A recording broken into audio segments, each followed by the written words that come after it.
तो गाइस सब कैसे हो यार। सो यार आज हम पार्ट 3 लेके आए हैं लाइव प्रोसेसेस का क्लास 10th के लिए। ठीक है गाइस। सो यार आज थोड़ा प्रीव्यू में चेंज लाया है। होप सो गाइस यार आपको पसंद है। यार अगर पसंद आए तो यार लाइक कर दिया करो वीडियो को, और ऐसे ही हम कंटेंट लाते रहते हैं चैनल पे। तो यार प्लीज़ चैनल को सब्सक्राइब कर देना। ठीक है गाइस। तो यार चालू करते हैं लाइव प्रोसेसेस के साथ।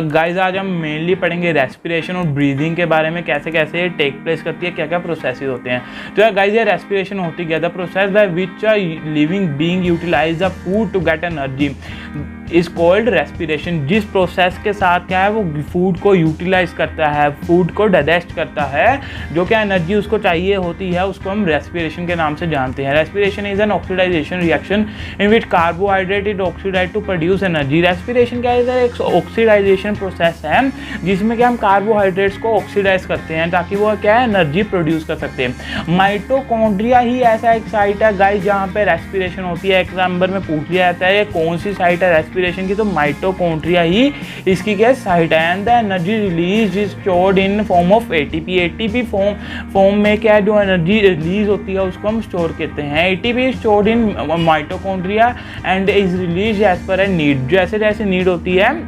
माइटोकॉन्ड्रिया में उसको सेव कर लिया जाता है, फिर वो उसको क्या है रिलीज करता रहता है। क्या क्या गाइस इसके स्टेप्स हैं। ठीक है, 2 स्टेप्स हैं यार। पहले breaking down of glucose into pyruvate और फेट ऑफ पायरुविक एसिड। मैं ये आपको गाइस बताऊंगा यार फेट ऑफ पायरुविक एसिड क्या होता है। यार टेंशन मत लिया करो यार, और यार मेक श्योर यार साथ साथ आप क्या नोट्स बनाते रहते हो। ठीक है, तो breaking down of glucose into pyruvate, जैसे हम यार ऑक्सीजन लेते हैं तो आपको मैंने बताया था सिंपलर फूड होती है जो क्या ग्लूकोज वो पायरुवेट में चेंज होने लग जाता है। This step happen in the cytoplasm. Cytoplasm में जो पहला स्टेप है रेस्पिरेशन का वो होता है। सारा प्रोसेस रेस्पिरेशन का किस में होता है, माइटोकॉन्ड्रिया में, पर जो पहला स्टेप है जो वो पायरुवेट में होता सॉरी गाइस साइटोप्लाज्म में होता है। ठीक है, glucose molecules is ब्रेकन down into pyruvic acid. जो ग्लूकोज के मॉलिक्यूल्स हैं उसको क्या पायरुविक एसिड में ब्रेक डाउन करते हैं। ठीक है guys, glucose molecule is composed of 6 carbon atoms while pyruvic acid is composed of 3 carbon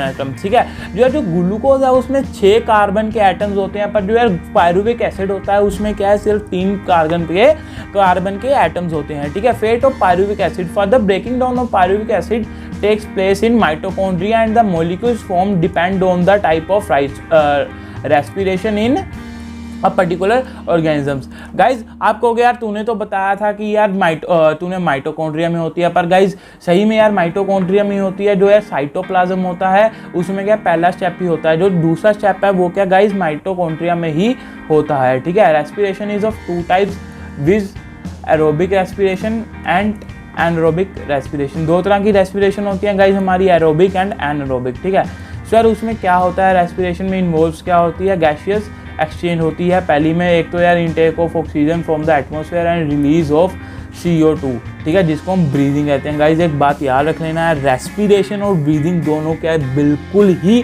अलग प्रोसेस है। आप में से 99% बच्चे समझते हो गया रेस्पिरेशन की और ब्रीदिंग क्या है सेम प्रोसेस है, पर नहीं गाइज, रेस्पिरेशन और ब्रीदिंग क्या है काफ़ी वाइड में लाइन आती है। ये दोनों काफ़ी अलग कंसेप्ट है। कैसे गाइज, जो रेस्पिरेशन होता है उसमें 2 चीज़ें आती हैं, एक तो गैसेज एक्सचेंज होता है, क्या intake of oxygen and exhale of CO2, और साथ ही साथ उसमें क्या आता है break down of simple food in order to release energy, जिसको हम क्या सेलुलर रेस्पिरेशन कहते हैं, जिसमें क्या है फूड को ब्रेक डाउन करते हैं। ठीक है, उसको रेस्पिरेशन कहते हैं। पर जो ब्रीदिंग क्या होता है, ब्रीदिंग होता है guys intake of oxygen and outtake of exhale of the carbon dioxide. बस इतना ही है गाइस ब्रीदिंग, सिर्फ इतना ही, सिर्फ एक प्रोसेस क्या ब्रीदिंग में आता है, इनटेक एंड एक्सहेल। पर रेस्पिरेशन में इनटेक एक्सहेल तो आता ही है, पर उसके साथ जो सिंपलर फूड क्या है वो ब्रेक होता है वो भी आता है, जिस प्रोसेस को हम सेलुलर रेस्पिरेशन के नाम से जानते हैं। ठीक है, सो रेस्पिरेशन क्या कह सकते हैं हम, एक वाइड कंसेप्ट है, और ब्रीदिंग क्या है एक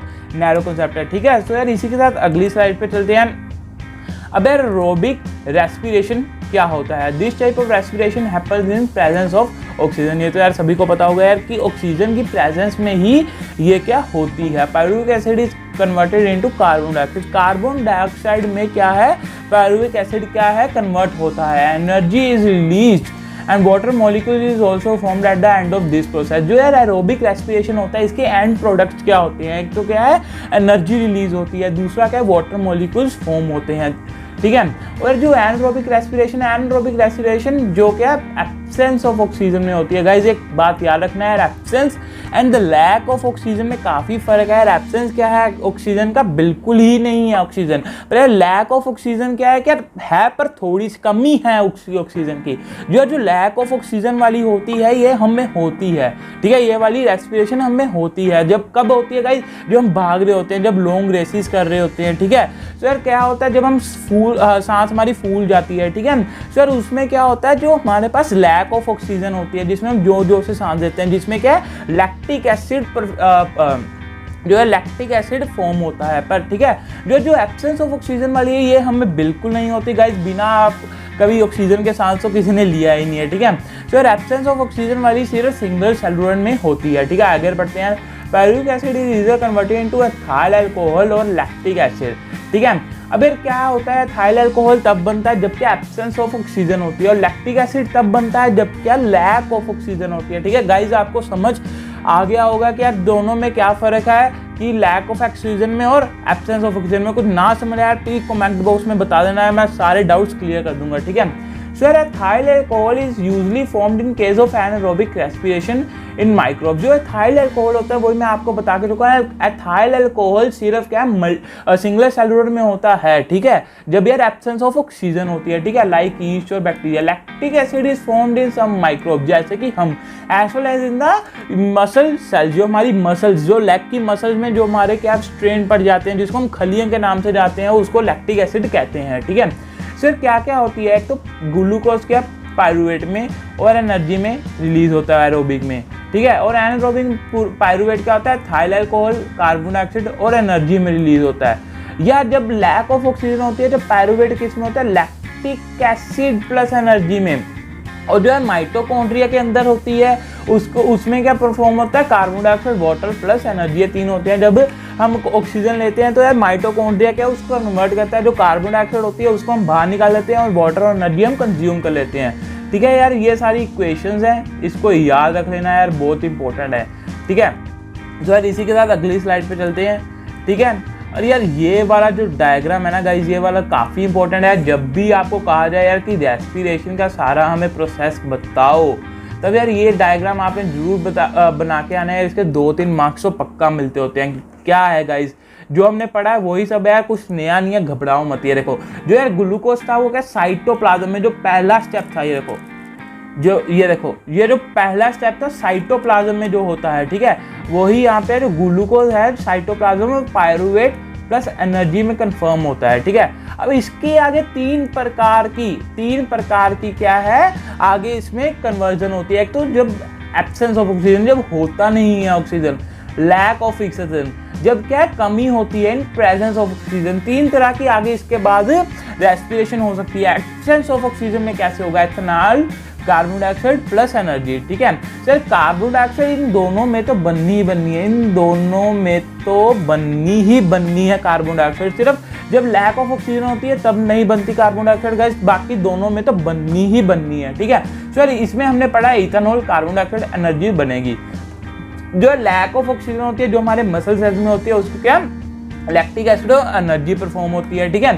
सो प्रेजेंस ऑफ ऑक्सीजन में क्या होता है, carbon dioxide plus water plus energy. हमने सारा पढ़ा है गाइस। ये डायग्राम एज बना के आना है, इसका स्क्रीनशॉट ले लेना, काफी इंपॉर्टेंट ये क्या है डायग्राम है, ठीक है। आगे यार ये एरोबिक एनारोबिक में बताया हुआ, ये तो आपको पता ही लग जाएगा। यार प्रेजेंस ऑफ ऑक्सीजन में, एब्सेंस ऑफ ऑक्सीजन में, साइटोप्लाज्म में होती है, ये माइटोकॉन्ड्रिया में होती है। इसके CO2 H2O, ठीक है, कार्बन डाइऑक्साइड, वाटर इसके एंड प्रोडक्ट्स होते हैं, इसके अल्कोहल और लैक्टिक एसिड होते हैं। लैक्टिक एसिड तब गाइस जब क्या है लैक ऑफ ऑक्सीजन होती है, पर ये एनारोबिक में ही गिनी जाती है, ठीक है। इसमें क्या है मोर अमाउंट ऑफ एनर्जी क्या रिलीज होती है, इसमें less amount of energy release होती है। क्यों? क्योंकि इसमें क्या है ऑक्सीजन कम होती है या होती ही नहीं है, ठीक है। तो यार इसका इक्वेशन ये है, ग्लूकोज पायरुवेट में बनता है, पायरुवेट क्या बनाता है आगे कार्बन डाइऑक्साइड, H2O और एनर्जी। और इसमें क्या होता है ईस्ट में और मसल सेल में ग्लूकोज क्या बनाता है पायरुवेट, फिर एथेनॉल, H2O, एनर्जी, ठीक है। जो मसल सेल में glucose pyruvate lactic acid plus energy, यही चीजें बनती है गाइस। कुछ नया नहीं है जो हमने, ये देखो यहाँ से लेके, एक मिनट गाइस, यहाँ से लेके यहाँ तक पढ़ा है, एक ही चीज़ पढ़ी है कि यार एरोबिक एनरोबिक दो जो रेस्पिरेशन होती है वो क्या होती है, दो तरह की होती है, एरोबिक एनरोबिक। एनरोबिक में क्या क्या आता है, दो तरह की आती है, एक जो एब्सेंस ऑफ ऑक्सीजन में होती है, एक लैक ऑफ ऑक्सीजन में होती है, ठीक है। तो एक कुछ नया नहीं यार, टेंशन मत लो यार, ठीक है। अगर पढ़ोगे नोट्स बना के अच्छे से यार सब याद हो जाएगा, ऐसे चुटकियों का खेल है, ठीक है गाइस। फिर एक्सचेंज ऑफ गैसेस क्या क्या ऐसे अब इसमें पढ़ेंगे गाइस, इस स्लाइड में हम पढ़ेंगे एक्सचेंज ऑफ गैसेस, अलग अलग ऑर्गेनिजम्स में कैसे कैसे क्या है, अलग अलग तरीके से एक्सचेंज ऑफ गैसेस होती हैं कैसे गाइस, हम आगे पढ़ते हैं। For aerobic respiration organism needs a continuous supply of oxygen, नहीं है तो हमें पता ही है, ठीक है। And carbon dioxide produce during a process need to be remove from the body, ये तो नेसेसरी है, कंडीशन है ये एरोबिक रेस्पिरेशन की, ठीक है। Different organism use different method for the intake of oxygen and explosion of carbon dioxide. Different organism different methods क्या use करते हैं, जैसे कि डिफ्यूजन यूज होता है यूनिसेलुलर में, और सिंपल ऑर्गेनिज्म जो उनका यार सारा स्ट्रक्चर क्या सिंपल है, या यूनिसेलुलर जो एक सेल है। गाइस हमने डिफ्यूजन पिछले वीडियोस में भी हमने डिस्कस किया था यार, डिस्क्रिप्शन में लिंक डाल दूंगा गाइस, वहाँ पे आप मेरी पिछली वीडियोस भी देख लेना है, सारा मैंने समझाया हुआ है, डिफ्यूजन क्या होता है, यूनिसेलुलर क्या होता है, ठीक है गाइस। तो कुछ घबराने की जरूरत नहीं है, मैं डिस्क्रिप्शन में सब लिंक डाल दूंगा, ठीक है। In plants also diffusion is utilise for the exchange of gases. जो यूनिसेलुलर प्लांट्स होते हैं इनमें क्या डिफ्यूजन ही यूज होता है। जो कॉम्प्लेक्स एनिमल्स होते हैं respiratory does the job of exchange of gases, जो ये कॉम्प्लेक्स एनिमल्स हम होते हैं, ठीक है। Gills are respiratory organs for fishes के गिल्स होते हैं। सो यार यहाँ पे हमारा एक बहुत इंपॉर्टेंट क्वेश्चन बन रहा है, since availability of oxygen is less in the aquatic environment, so the breathing rate of aquatic organism is faster। यहाँ पे 3 मार्क्स का क्वेश्चन बनता है यार कि जो क्या है ऑक्सीजन का जो लेवल होता है एक्वेटिक एनिमल्स में, जो ब्रीदिंग का लेवल होता है वो फास्टर क्यों होता है देन टेरेस्ट्रियल एनिमल्स, क्यों? क्योंकि वहाँ को जो है वाटर में क्या है ऑक्सीजन क्या डिजोल्व होती है, कम होती है ऑक्सीजन, तो यार जो वो ज़्यादा तेज़ी से ब्रीथ करते हैं ताकि उनकी जो ऑक्सीजन रिक्वायरमेंट है पूरी हो सके। पर यार हमें तो खुली ऑक्सीजन मिली हुई है, ठीक है। तो यार तो हम होली स्लोली हम क्या है ऑक्सीजन इनटेक करते हैं, ठीक है। यही फर्क है यार, यही इसका आंसर है। ऐसे लिख आओ गया 3 के 3 नंबर पक्का मिलेंगे, ठीक है। Insects have a system of spiracles and tracheas which is used for taking in oxygen. इनका यार स्पाइरिकल्स और ट्रैशेस का एक सिस्टम होता है इंसेक्ट्स में, जिससे क्या है ऑक्सीजन की इनटेक आउटेक होती है, ठीक है। Terrestrial organism have developed lungs for exchange of gases. Ability of oxygen is not a problem in the terrestrial environment, so breathing rate is slower as compared what is fish। यही मैं guys आपको ऊपर इसका answer बता के चुका हूँ यार, मैं मार्क भी कर देता हूँ। इसका आंसर ये रहा इसका आंसर, ठीक है। और ये भी साथ में आप लिख सकते हो, ठीक है। सर टेरेस्ट्रियल ये क्या एटमॉस्फेरिक ऑक्सीजन यूज़ करते हैं, डिजोल्व्ड ऑक्सीजन यूज़ करते हैं, जो क्या एक्वेटिक ऑर्गेनिजम्स होते हैं, ठीक है। सो यार साथ साथ स्क्रीनशॉट लेते जाना यार, मैं टाइम देता हूँ स्क्रीनशॉट का भी यार, साथ साथ लेते जाना, ठीक है। और नोट्स बढ़िया से बनाते रहना। जो यार ह्यूमन रेस्पिरेटरी सिस्टम होता है ये क्या लंग्स के पेयर का बना होता है, किसके बना होता है, लंग्स के पेयर का। These are attached to a system of tubes which open on the outside through the nostrils। इनको कहते हैं गाइज हम नोस्ट्रिल, जो कि बाहर की साइड खुली हुई है। अब क्या यार मेन स्ट्रक्चर है हमारा ह्यूमन रेस्पिरेटरी सिस्टम का, वो हम पढ़ेंगे। पहले तो है नोस्ट्रिल्स, ये चीज़ें इसको नोस्ट्रिल्स कहते हैं। 2 नोस्ट्रिल्स सबकी ही 2 होती हैं, ठीक है। Which coverage to from a nasal passage. Nasal passage का क्या है एक बहुत इंपॉर्टेंट क्या है पार्ट है। The inner linings of the nostrils are lined by the hair and remain wet due to the mucus secretion। Mucus जो secrete होता रहता है, इसलिए क्या है ये पैसेज क्या है काफ़ी वेट रहता है और इसके अंदर हेयर्स प्रेजेंट होते हैं। उसका क्या काम है, the mucus and the hair helps in filtering the dust particles out from the inhaled air. जो भी हम एयर इनहेल कर रहे हैं उसमें जो डस्ट पार्टिकल होते हैं उसको क्या है फिल्टर करता है। Further air is warmed up and when it enters the nasal passage. एक तो काम होता है इसका फिल्टर का, दूसरा क्या है वार्म कर देता है, उसको गर्म कर देता है, ठीक है। जब वो इसके बाद क्या नेसल पैसेज में एंटर करती है फैनिक्स। अब गाइस हम फैनिक्स समझेंगे क्या है यार, तो यार ये है हमारा फैनिक्स, ये देखो ये क्या है, ये हमारे नोस्ट्रिल्स ही, यहाँ से जब फूड जो एयर गई वो पहुँची है फैनिक्स में। ये माउथ के जरिए भी हम ले सकते हैं सांस, तो वो फैनिक्स में जाके पहुँचेगी, ठीक है। तो फैनिक्स में पहुँच गई, उसके बाद क्या हुआ है it is a tube like structure which continues after the nasal passage. Nasal passage के साथ ही में, एक मिनट यार, अब इसको क्या हो गया, ये देखो नेसल पैसेज के साथ ही में क्या है, फेनिक्स है, ये है फेनिक्स। नेसल पैसेज के साथ ही में क्या है, फेनिक्स है, ठीक है। सो यार आगे बढ़ते हैं। लैरिंक्स क्या होता है, जब this part comes after the pharynx, pharynx के बाद जो पार्ट आता है उसको हम लैरिंक्स कहते हैं। This is also called a voice box. ये वाला गाइस, यहाँ पे ये वाला, ये होती है हमारी वॉइस बॉक्स, ठीक है। सो यार हम देखते हैं, ये देखो ये है हमारा लैरिंक्स। एक मिनट में मार्क कर देता हूँ, ये देखो ये है हमारा लैरिंक्स, बिल्कुल ही गले के बीच में आता है, ठीक है। ये वाला हिस्सा, इसको हम वॉइस बॉक्स के नाम से जानते हैं, ठीक है। सर आगे क्या, trachea, this compose of rings of cartilage. इसमें क्या होती है, रिंग्स ऑफ कार्टिलेज होती हैं, इसको रिंग्स ऑफ कार्टिलेज भी कहा जाता है। क्या फंक्शन होता है यार कार्टिलेज रिंग्स का, it prevents the collapse of trachea in the absence of air. जब यार हमारी एयर, मान लो ये देखो हम सांस ले रहे हैं और छोड़ रहे हैं, जब हम छोड़ते हैं यार जो अंदर क्या है यार एब्सेंस हो जाती है, ठीक है, खत्म हो जाती है। तो यार ऐसे में क्या है, जो हमारा कार्टिलेज, जो हमारा नर्वस सिस्टम है सारा यार बॉडी अंदर ही अंदर बैठ सकती है, ठीक है। जो ट्रैकिया का काम क्या होता है, इसके रिंग्स ऑफ कार्टिलेज होते हैं, तो क्या जो एब्सेंस ऑफ एयर में कोलैप्स ऑफ ट्रैकिया होने के चांसेस होते हैं उसको क्या प्रिवेंट करती है। देखो ट्रैकिया क्या है, ये चीज है गाइस ट्रैकिया, ये देखो rings of cartilage, rings of cartilage, ठीक है। आगे चला गया यार मैं, सॉरी थोड़ा सा। सो यार ब्रोंकाई क्या होती है, pair of bronchi come out of the trachea. जो ट्रैकिया के बाद होती है उसको हम ब्रोंकाई कहते हैं, with one bronchi going to each lung. ये देखो ये हमारी क्या ब्रोंकाई है, ये ऐसे, हाँ ये वाली गाइस, ये वाली जो आगे जाके डाइवर्सिफाई हो रही है इसको हम ब्रोंकाई कहते हैं। ये एक एक लंग में एक एक ब्रोंकाई क्या है, जाती है, ठीक है।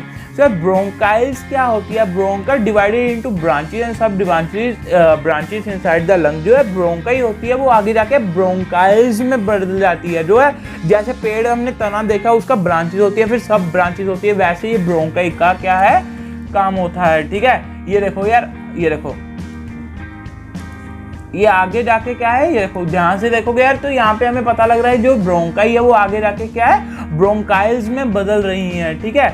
सर आगे क्या alveoli, these are air sacs at the end of bronchioles, ठीक है। The alveolis is a composed of a very thin membrane and is placed where blood capillaries open। जो एल्वोलाई क्या होती है, जब हमारी ब्रोंकाइल्स खत्म होती हैं तो वहाँ के उसके एंड पे क्या है, एल्वोलाई प्रेजेंट होती है। This is alveolus where the oxygen mixes with the blood and carbon dioxide meets from the blood। जो है इसके आसपास क्या होती है, हमारी ब्लड कैपिलरीज होती हैं जहाँ पे क्या ब्लड के साथ ऑक्सीजन मिक्सअप हो जाता है और कार्बन डाइऑक्साइड क्या बाहर कर देता है। The exchange of gases in alveoli take place due to the pressure differential। जो प्रेशर डिफरेंशियल होता है, जो यार ऑक्सीजन और कार्बन डाइऑक्साइड का प्रेशर में काफ़ी फर्क होता है, उसके कारण ही क्या है, एक्सचेंज ऑफ गैसेस होती हैं। तो यार सारा ये याद रख लेना यार। ये देखो एल्वोलाई, ये वाली चीज़ है गाइस, एल्वोलाई, ठीक है। तो यार सारा पैसेज याद रख लेना यार। ये सारा डायफ्राम है, जो यार जब हमारी एक्सहेल होती है तो इनहेल होती है, कैसे ऊपर नीचे होता है। ये देखो गाइस, ये है हमारी एल्वोलाई, ये देखो ये है ब्रोंकाइल, ये देखो ये तो यार क्या थी, ब्रोंकाइल थी, ठीक है। तो यार आगे जाके ऐसे ऐसे ब्रोंकाइल में बदली होती है और आगे जैसे ऐसे एल्वोलाई होती है, ठीक है।